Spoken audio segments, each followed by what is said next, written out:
Good evening, traveller. Tonight, I want to tell you about a small company of dwarves who lost their map in the magical forest of Whispergrove, and about how the forest chose to guide them in ways they did not expect. So settle in, and let us walk that uncertain road together. There are nights in Whispergrove when the forest does not sleep, but listens, not for danger, not for disturbance, but for uncertainty. It was on such a night that I came upon the dwarves. I had taken the northern path beyond the low ridge, a trail narrower than most, and seldom walked except by those who know that not all journeys prefer to be hurried. The light had already begun its slow retreat through the branches, drawing gold from the leaves and leaving behind a softer, cooler shade of green. The air held the scent of pine resin and distant stone, as though the earth itself had been breathing deeply all afternoon and was only now releasing it. I remember thinking that the forest felt attentive, not tense, simply aware. My staff found its rhythm against the soil as I walked, and I had just begun to consider turning back toward the western brook when I noticed the lights, small ones, low to the ground. They flickered between the trunks ahead of me, wavering not with the wind but with movement. Lantern light, though not of the kind most travelers carry. These glowed warmer, steadier, as if fed by coals rather than flame. I slowed my pace. Voices reached me next, low and measured, though edged with something sharper beneath the surface. Frustration, perhaps, or confusion pressed too long without resolution. When I stepped around a bend in the path, I saw them clearly. 5 dwarves stood gathered in a small clearing where the roots rose like frozen waves from the soil. Their cloaks were heavy and moss-trimmed, woven in muted browns and deep forest green. Each bore tools at their belts, hammers, short-handled picks, coils of rope. Not drawn, not defensive, merely present, as extensions of habit. One of them held a lantern aloft, while another crouched near the ground, turning over leaves as though expecting something to reveal itself beneath. They did not notice me at first, which told me much. Dwarves are not easily surprised. I rested both hands atop my staff and waited. It was the smallest among them who saw me. His beard was braided in 2 careful strands, and his eyes, sharp and dark, lifted abruptly toward the edge of the clearing. He straightened at once. The others followed his gaze. There was a pause, not alarm. Assessment. "You walk quietly for one of your height," the broadest among them said at last. "I find the ground listens better when one does," I replied. That earned me a brief narrowing of eyes, though not unkindly. The lantern-bearer stepped forward half a pace. "Are you old Thomas?" he asked. "I have been called that," I said. A murmur passed between them. The smallest one nodded once, as though confirming something privately concluded. "Then perhaps," said the broad one, "we have found who we were told to look for." "I was not aware I was being looked for," I said. "You walk these woods," he replied. "We were told if a path could be found, you might know where to begin." The forest shifted softly behind them, leaves brushing one another with a sound like distant breath. "And what is it that needs finding?" I asked. The dwarf, who had been kneeling, rose slowly, brushing soil from his gloves. In his hand he held a scrap of leather cord, frayed at one end. "Our map," he said. "We carried it bound here, rolled tight, secure." "And now?" I asked. "Now," he said, "it is nowhere." There was no accusation in his tone, only the weight of responsibility carried too carefully. "We are bound for a new vein," the lantern-bearer added, "an old groove sealed generations ago. We have its markings recorded. Without the map, we walk blind." "You retraced your steps?" I asked. "Twice," said the smallest dwarf quickly. "We do not misplace what we need." The broad one glanced at him, a silent caution against pride. "And yet," I said gently, "you stand here uncertain." That earned me a longer look. Not hostile, but measuring. "We would ask your help," the broad one said at last, "if you are willing." There it was. Not desperation, not command. A request offered with dignity intact. I inclined my head. "I know many paths," I said, "though I will warn you, there are regions even I have not walked often." "The region ahead is one of them," the lantern-bearer replied. I smiled faintly. "Then we will be unfamiliar together." They did not smile back. But neither did they withdraw. We set off soon after, their lantern light casting warm circles upon the dimming ground.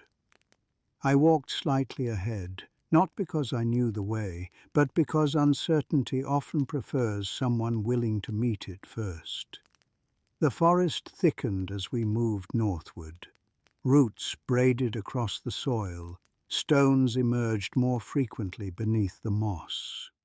The air cooled, carrying with it the mineral scent that often lingers near places where earth has been disturbed long ago.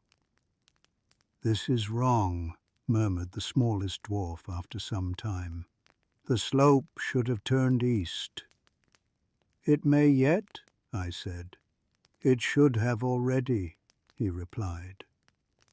We walked on, another bend, another shallow rise. The trees grew closer together, their trunks forming narrow corridors that pressed our lantern light inward. The broad dwarf stopped. "This is not the way," he said firmly. Silence followed. He was not angry, only certain. I looked around, letting my eyes settle not on what was obvious, but on what felt slightly misaligned. A broken fern, where none should be broken. A stone tilted at an unnatural angle.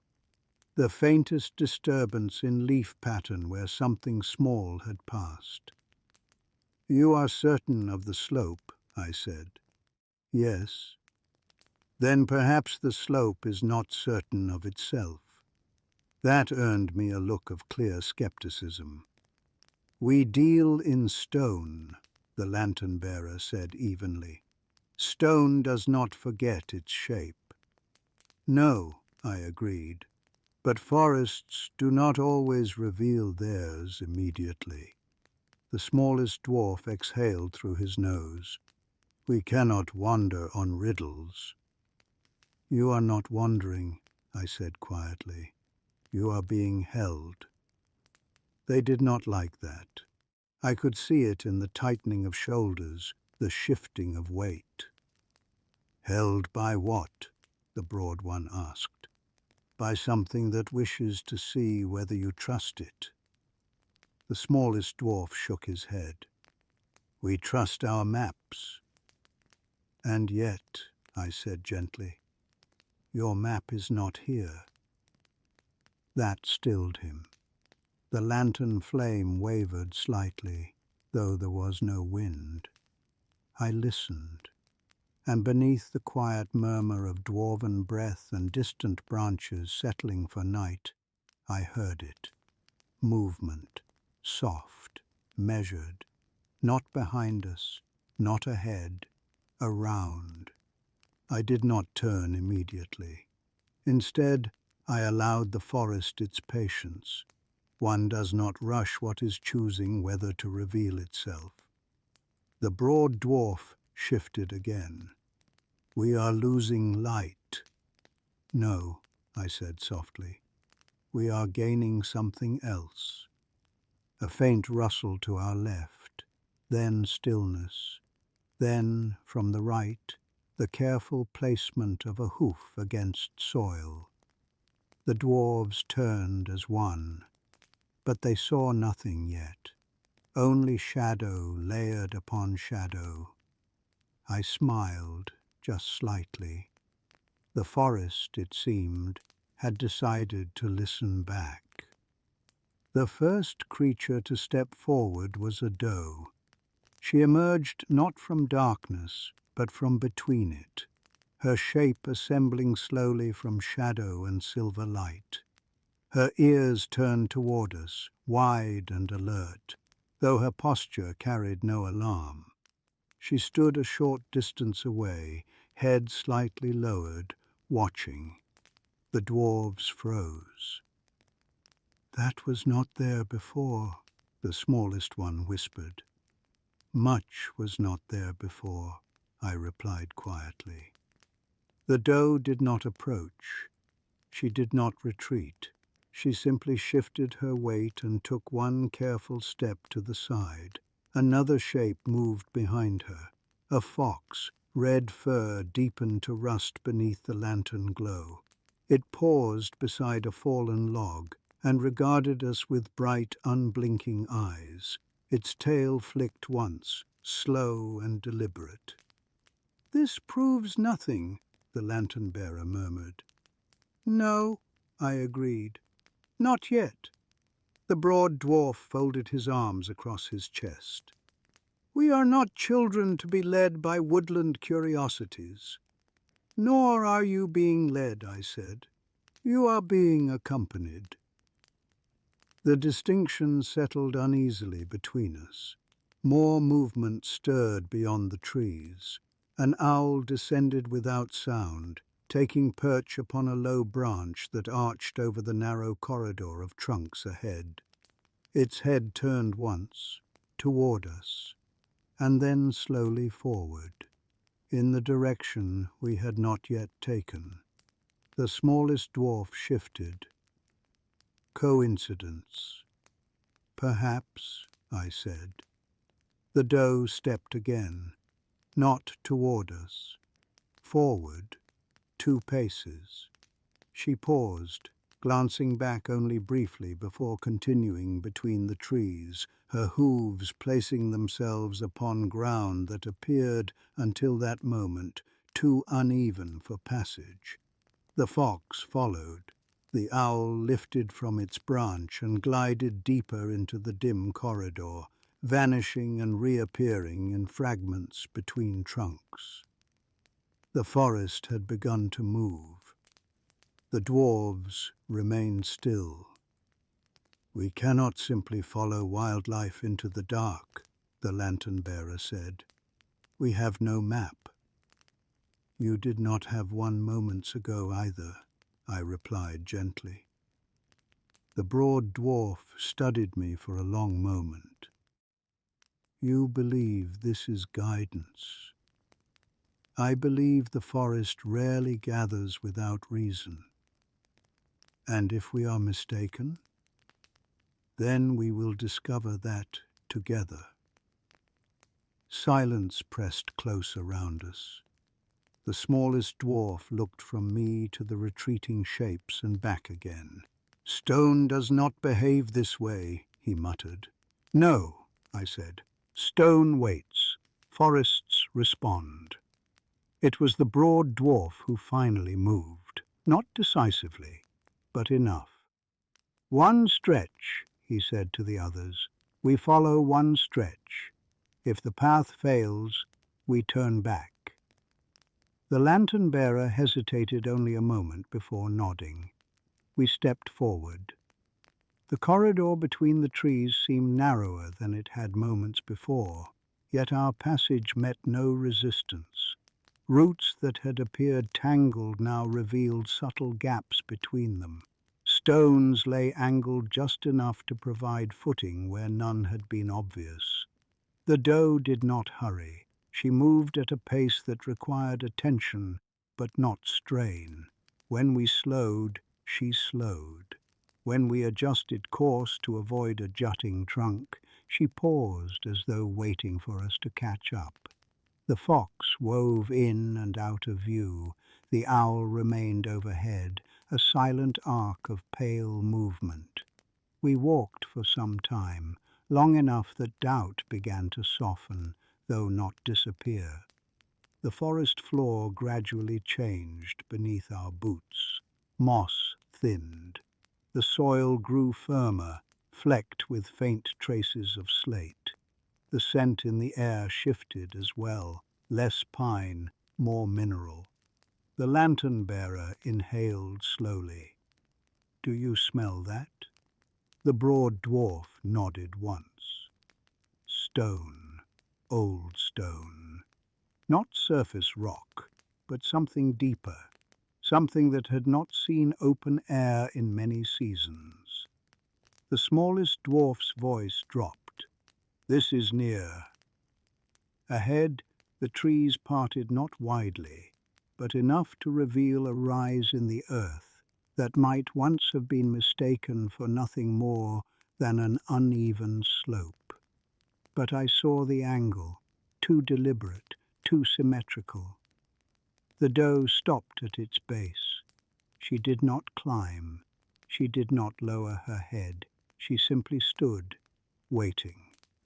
The fox sat beside her, tail curled neatly around its paws. The owl settled upon a branch above the rise and folded its wings. The dwarves approached slowly. The lantern light fell across the slope and caught upon something beneath the moss, a line too straight to be natural. The broad dwarf knelt at once, brushing away layers of soft growth with careful, reverent hands. Stone answered. A seam revealed itself. Then another, a faint archway outline, long hidden but unmistakable once seen. The smallest dwarf let out a breath that trembled despite him. "By the old forges." The lantern-bearer crouched beside the broad one. Together they cleared more of the surface, uncovering carved markings worn shallow by time, but still legible to those who knew how to read them. "This is it," the broad dwarf said quietly. "The lower entrance." "And your map?" I asked. The smallest dwarf circled the rise, scanning the ground with renewed urgency.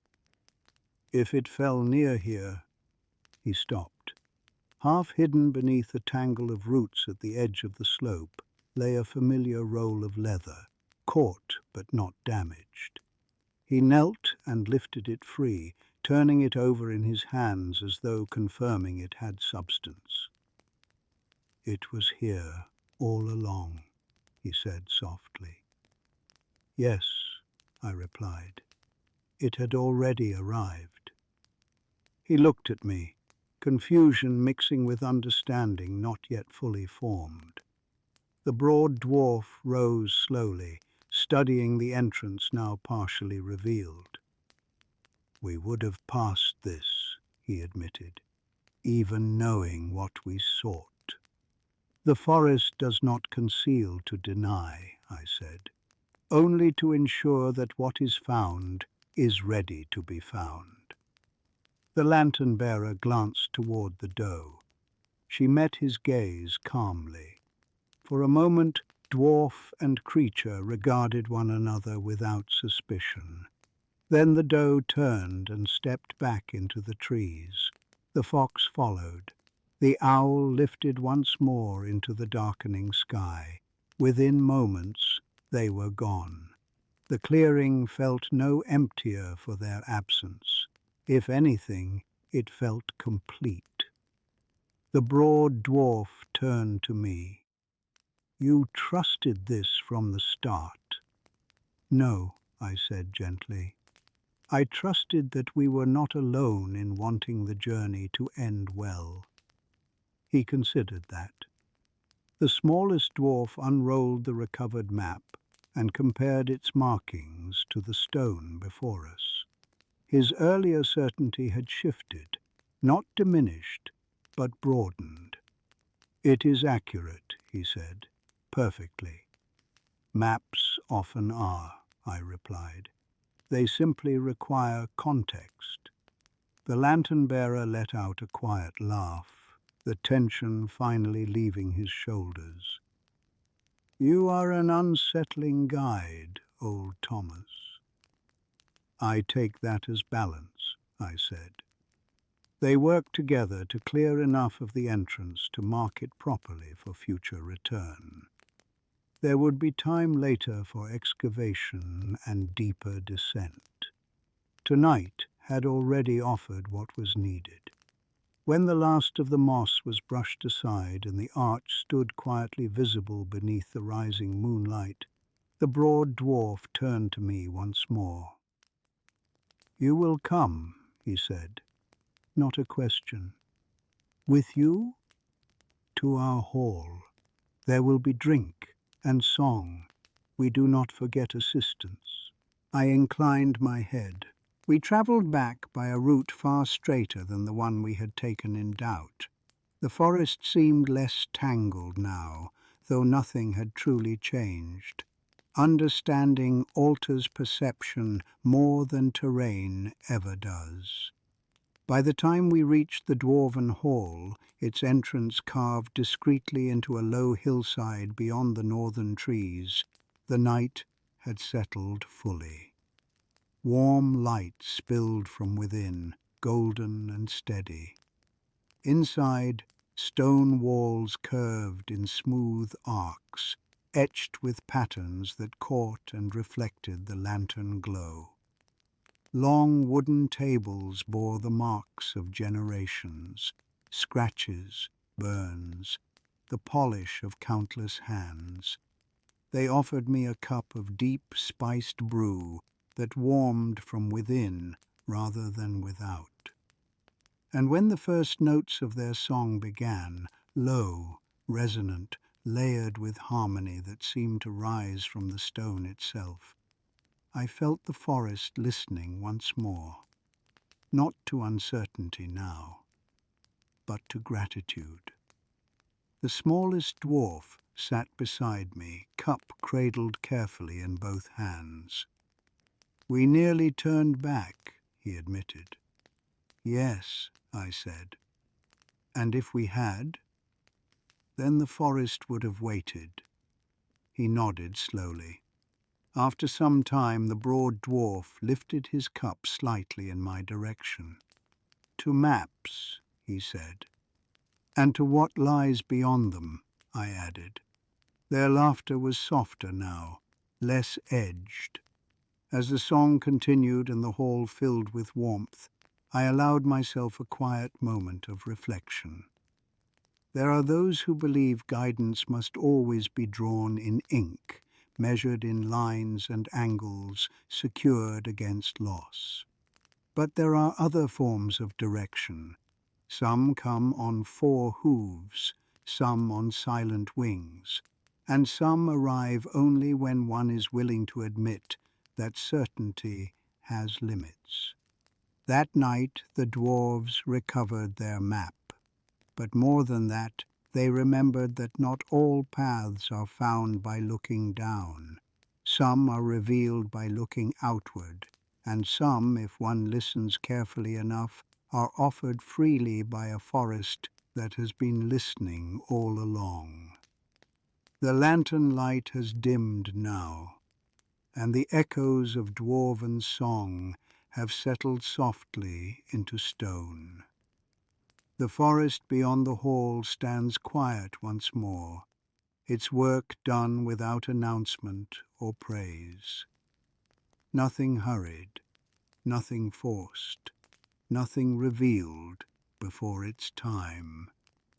That is the story of the dwarves who lost their map in the magical forest of Whispergrove, and found not only the path they were seeking, but the patience to follow one they could not yet see.